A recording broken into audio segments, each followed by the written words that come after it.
یہ فلسفہ جو ہے نا سورہ زمر میں بیان ہوا ہے، آیت نمبر 7۔ سر یہ 7 نمبر آیت تو آپ سارے اپنے قریبی لوگوں کو سنائیں، اپنے آفیسز میں سنائیں، اپنے دوستوں کو، گھر والوں کو۔ ان تکفروا فإن اللہ غنی عنکم۔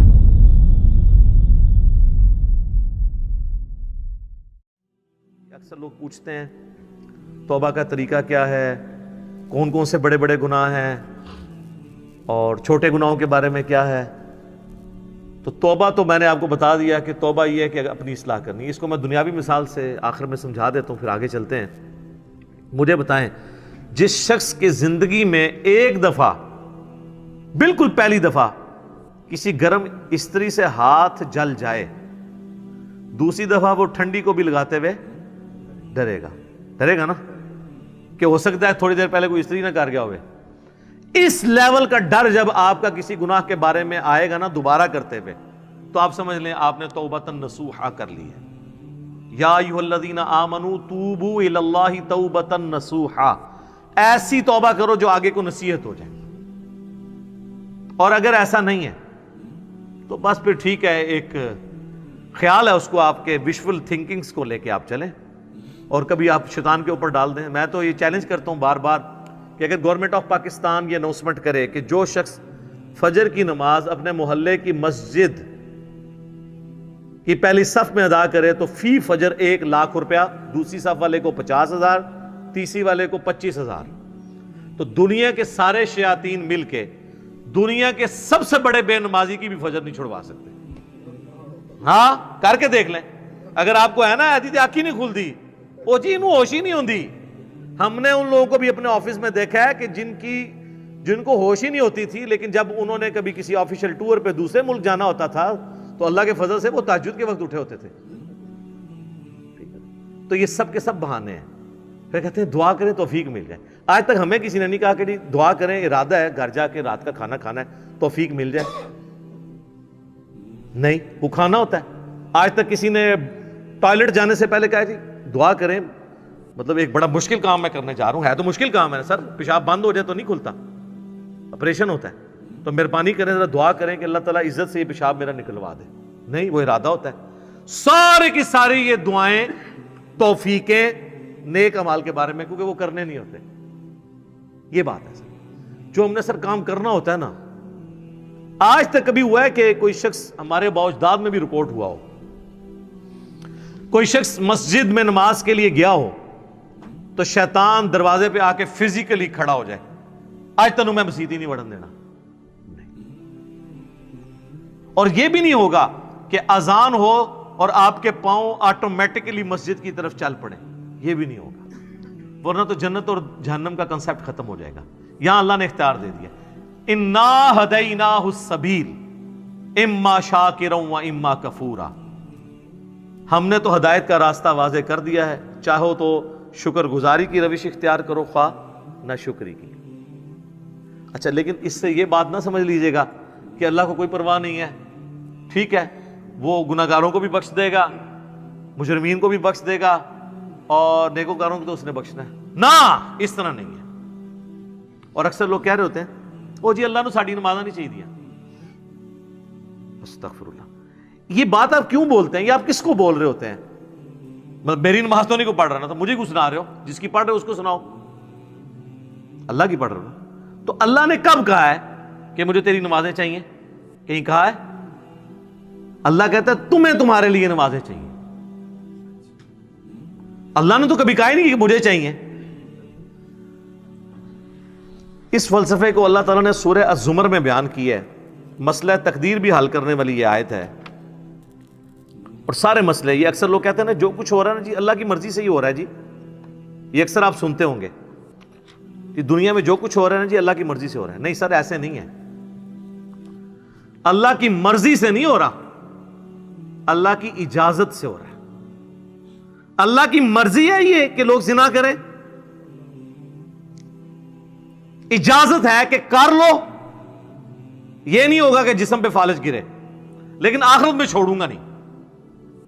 شراب پینی ہے پی لو، چمڑی اتار دوں گا آخرت میں، یہ نہیں ہوگا کہ شراب کی بوتل پکڑو تو ہاتھ پہ فالج گر پڑے، ایسے نہیں ہوگا، اجازت ہے، نیکی کرنی ہے کرو، برائی کرنی ہے کرو، مرضی نہیں ہے، مرضی یہی ہے کہ پیغمبروں کا راستہ اختیار کرو۔ یہ فلسفہ جو ہے نا سورہ زمر میں بیان ہوا ہے، آیت نمبر 7۔ سر یہ 7 نمبر آیت تو آپ سارے اپنے قریبی لوگوں کو سنائیں، اپنے آفیسز میں سنائیں، اپنے دوستوں کو، گھر والوں کو۔ ان تکفروا فإن اللہ غنی عنکم، دیکھو اگر تم اللہ کا کفر کرو گے، ناشکری کی زندگی گزارو گے، تو یاد رکھنا اللہ بے پرواہ ہے، اللہ کو کوئی فرق نہیں پڑے گا۔ لیکن اس کا یہ مطلب بھی نہیں ہے کہ اللہ کو نہیں فرق پڑا تو اللہ تعالیٰ چھوڑ دے گا، نہیں۔ وَلَا يَرْضَى لِعِبَادِهِ الْكُفْرِ، لیکن میں کبھی راضی نہیں ہوں اس بات پہ کہ کوئی میری ناشکری کرے، میری نافرمانی کرے، میرا کفر کرے۔ وَإِن تَشْكُرُوا يَرْضَهُ لَكُمْ، اور اگر تم شکر گزاری کی روش اختیار کرو گے، یعنی اللہ کے تابع فرمان رہو گے، تو یہ اللہ تعالیٰ تم سے پسند کرتا ہے۔ وَلَا تَزِرُ وَازِرَةٌ وِزْرَ أُخْرَى، کوئی جان دوسری جان کا بوجھ نہیں اٹھائے گی، ہر شخص نے اپنے اعمال کا جواب دہ خود ہونا ہے۔ ثم الى ربکم مرجعکم، اس کے بعد تمہیں لوٹ کر تمہارے رب کی طرف جانا ہے۔ فینبئکم بما کنتم تعملون، پھر وہ تمہیں خبر دے دے گا جو کچھ تم دنیا میں اعمال کیا کرتے تھے۔ انہ علیم بذات الصدور، بے شک وہ تو سینوں کے چھپے ہوئے رازوں کو بھی جاننے والا ہے۔ اللہ اکبر، یار اللہ سے کون بھاگ سکتا ہے؟ میرے بھائی آپ اپنی داڑھیوں سے، پگڑیوں سے، نمازوں سے، تسبیحوں سے دنیا کو دھوکہ دے سکتے ہیں، قانون کو چکمہ دے سکتے ہیں، اللہ سے بھاگ کے کہاں جائیں گے؟ اللہ تو اتنا باریک بین ہے کہ جن لوگوں کی نماز، حج، زکوٰۃ بھی لکھے ہوں گے نا قیامت والے دن، فرشتوں نے نیکیوں کے ڈھیر لگائے ہوں گے، اللہ 0 سے ملٹیپلائی کر دے گا۔ اللہ سے بڑا ڈر لے سر، اللہ بڑا ڈاٹا جائے۔ ہاں اللہ والے بن جاؤ تو اللہ سے زیادہ کوئی شفیق نہیں ہے، لیکن اللہ کے نافرمان ہیں تو سر اللہ بڑا ڈاٹا جائے۔ مسلم شریف میں حدیث ہے، سب سے بڑی 3 نیکیاں کون سی ہو سکتی ہیں؟ تینوں نیکیوں کے بارے میں نبی علیہ السلام نے کہا کہ یہ کرنے والا بھی جہنم میں چلا جائے گا۔ نمبر 1 آپ نے فرمایا قیامت والے دن اللہ تعالیٰ ایک شہید کو اٹھائے گا اور پوچھے گا میں نے تجھے اتنا کچھ دیا، اچھی صحت دی، تو نے میرے لیے کیا کیا؟ وہ کہے گا یا اللہ جان سے قیمتی کون سی چیز تھی تیرے لیے دے دی؟ تو اللہ تعالیٰ فرمائے گا تو نے جان اس لیے دی کہ لوگ تجھے بہادر کہیں، تو دنیا نے تیری بڑی تعریف کی، تو دنیا سے اپنا اجر لے چکا ہے، میرے ہاں کوئی اجر نہیں، اوندھا منہ کر کے جہنم میں۔ فرشتوں نے اسے شہید لکھا ہوا ہے، اللہ نے کہا نا، آپ اپنی نیکیوں سے فرشتوں کو بھی دھوکہ دے سکتے ہیں، فرشتے تو ظاہری مال کو لکھیں گے، ہاں جی یہ ہے۔ تو یہ حساب کتاب تو بس اس خانہ پوری ہے، اصل میں تو اللہ تعالیٰ خود حساب کرنے والا ہے۔ اللہم حاسبنی حسابا یسیرا، آمین۔ پھر اللہ تعالیٰ ایک سخی کو بلائے گا کہ اتنا مال دیا تھا تو نے کیا کیا؟ وہ کہے گا یا اللہ جو بھی مجھے جگہ ملتی تھی نا کہ یہاں پہ تو نے خرچ کرنے کا کہا، میں نے کوئی جگہ نہیں چھوڑی کہ وہاں پہ خرچ نہ کیا ہو۔ اللہ تعالیٰ فرمائے گا تو نے اس لیے خرچ کیا کہ لوگ تیری تعریف کریں کہ یہ بڑا سخی ہے، تو دنیا میں تیری بڑی تعریف ہوتی تھی، میرے ہاں تیرے لیے کوئی اجر نہیں ہے، اوندھا منہ کر کے جہنم میں۔ پھر قرآن کے قاری کو بلایا جائے گا، اللہ تعالیٰ کہے گا میں نے تجھے قرآن دیا تھا، تو نے میرے لیے کیا کیا؟ کہے گا یا اللہ میں نے اتنے لوگوں کو قرآن سکھایا، قرآن کی تعلیم دی۔ اللہ نے فرمایا یہ اس لیے کہ لوگ تجھے قاری کہیں، تو دنیا میں تیری بڑی تعریف ہوئی، تیرے نام سے پہلے بھی 8 دمیں ہوتی تھی، بعد میں بھی 10 دمیں لگتی تھی، یہ میں اس کی تشریح کر رہا ہوں۔ پھر لوگ کہتے ہیں نہیں دیسی تو لکھے ہی نہیں سی ہوا، دیسی اتنا کوئی نہیں لکھا ہوتا، وہ آپ کڑنا ہوتا ہے بچوں، کیونکہ قرآن پرانا نہیں ہوتا۔ قرآن اگر نبی اسلام کے زمانے میں بات ہو رہی ہے نا سورۃ الانفال میں کہ اپنے جو گھوڑے ہیں وہ جہاد کے لیے تیار رکھو، تو آج گھوڑوں کو ہم میزائل میں اور ایئر کرافٹس کی فارم میں اس کو ترجمے اور تشریح میں بیان کریں گے، ہمیں یہ کوئی گلا نہیں کرے گا یہ قرآن میں گھوڑے لکھا سی تسی یہ کیوں بیان کیتا ہے؟ تو تسی کھوتے نہ بنو، اپنی عقل بھی استعمال کرو، وہ تو ڈاکٹرین ہوتی ہے۔ اللہ تعالیٰ اس کو اوندھا منہ کر کے جہنم میں پھینکے گا۔ سر ان 3 بڑی نیکیوں سے بڑی کو نیکی کسی کو پتا تو مجھے بتا دے، شہادت سے بڑی کوئی نیکی نہیں ہے۔ سب سے قیمتی چیز اللہ کو دے دینا، جان، اللہ کی راہ میں مال لوٹانا، قرآن میں نماز کے ساتھ آلموسٹ ہر جگہ انفاق فی سبیل اللہ کا حکم آیا۔ اور تیسرا قرآن کی تعلیم، وہ تو سر بخاری میں حدیث ہے تم میں سب سے بہتر وہ جو قرآن سیکھے اور سکھائے۔ ان 3 نیکیوں سے بڑی کو نیکی پاسبل نہیں ہے، لیکن 0 سے ملٹیپلائی، کیونکہ اللہ کے لیے نہیں کی، مسند احمد میں حدیث ہے جس نے دکھلاوے کے لیے روزہ رکھا اس نے شرک کیا، جس نے دکھلاوے کے لیے نماز پڑھی اس نے شرک کیا، اور جس نے دکھلاوے کے لیے صدقہ کیا اس نے شرک کیا. کی نیکی ہو گیا شرک.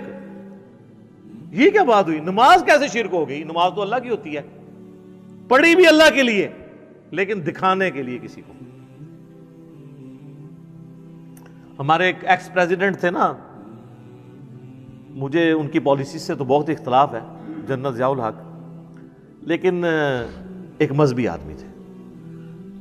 ان کی وجہ سے ہماری فوج کے اندر کافی ریفارمز آئیں، اور یہ بہت بڑا احسان ہے ان کا پاکستانی فوج کے اوپر، ورنہ ان سے پہلے کی فوج اور آج کی فوج میں بڑا فرق ہے. اب آپ کو مذہب کا رنگ غالب نظر آئے گا ہماری فوج کے اندر. اور جب فوج سے لوگ ریٹائر ہوتے ہیں تو میں تو سب سے زیادہ باقی اداروں کی نسبت ان لوگوں کو دیکھا ہے کہ پریکٹسنگ مسلمان ہیں، کیونکہ موت کو بڑا قریب سے دیکھ لیتے ہیں نا، تو بڑے بڑے لوگوں کی عقل ٹھکانے ہو جاتی ہے. جب اپنے ساتھ آپ شہداء کی لاشیں اٹھاتے ہیں بارڈرز کے اوپر، تو بس انسان کو نظر آتی ہے یار کل تو یہ میرے ساتھ روٹی کھا رہا تھا، آج میں اس کے جسم کے لوتھڑے سمیٹ رہا ہوں. تو سر بڑے بڑے لوگوں کا قبلہ درست ہو جاتا ہے. تو جنرل ضیاء الحق صاحب چونکہ نمازی تھے بڑے پکے، تو ان کے ساتھ جو لوگ ہیں نا انہوں نے مجھے بتایا کہ جب وہ نماز جاتے تھے لوگ بغیر وضو بھی ساتھ پیچھے کھڑے ہو جاتے تھے، کیونکہ وہ نماز پڑھنے کا تو موڈ نہیں ہوتا تھا، اور وضو تو ایک تردد ہے نا، اور وضو کسی کا چیک تو نہیں ہو سکتا سونگ کہ اس کا وضو ہے یا نہیں ہے. تو وہ اس پر ٹوٹل پورے، جس طرح ہمارے یہاں پہ کئی پولیٹیکل لیڈرز کے لوگ جنازے پڑھنے کے لیے صحافی بھی آئے ہوتے ہیں، اگر آپ ان سے نماز سنیں نماز بھی نہیں آتی اور جنازہ پڑھنے کے لیے آئے ہوتے ہیں، ادھر سوٹیں لگا رہے ہوتے ہیں، ادھر میسیج دیکھ رہے ہوتے ہیں، ساتھ ہی جنازے کی اناؤنسمنٹ، جنازہ پڑھا، نہ ان کو دعا آتی نہ وضو کیا ہوتا ہے، الا ماشاء اللہ. یعنی یہ نا آپ کہ میں ساروں کے لیے بات کر رہا ہوں. تو وہ ساری اس طرح کی جو نمازیں پڑھ رہے ہوتے ہیں وہ تو دکھلاوے کی ہو رہی ہوتی ہے نا، اللہ کے لیے تو ہو نہیں رہی ہوتی ہیں. تو استغفر اللہ الذی لا الہ الا ہو الحی القیوم واتوب الیہ من کل ذنب واتوب الیہ. آمین ثم آمین.